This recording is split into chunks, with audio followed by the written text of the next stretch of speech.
in my limited research on the subject, there seem to be different categories that pathways of recovery fall into. I believe you call them organizing frameworks. Could you talk about this? Yeah, I'd be happy to. As we look at the how people make sense of their recovery, or the kind of ideas and rituals and values they use to drive the recovery experience, we generally find three categories of those.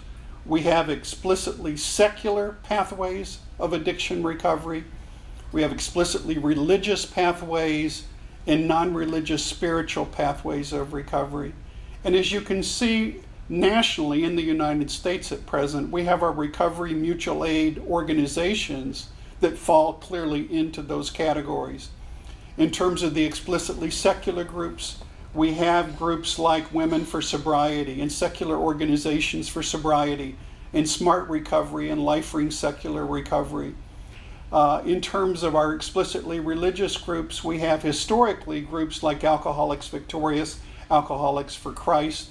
We have perhaps the fastest growing recovery mutual aid group in the United States right now, which is Celebrate Recovery. And then we also have groups like JACS, and we have Maladi Islami. So we have specific faith-based frameworks of recovery initiation and maintenance.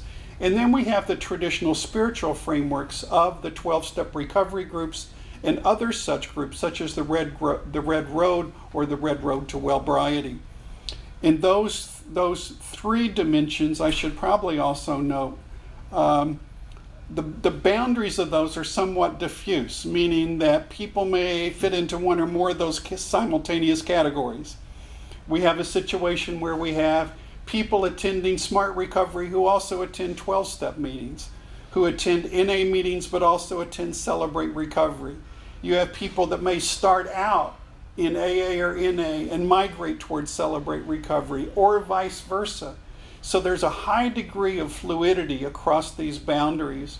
And we also have individuals who may shift those basic orientations at different stages of their recovery careers.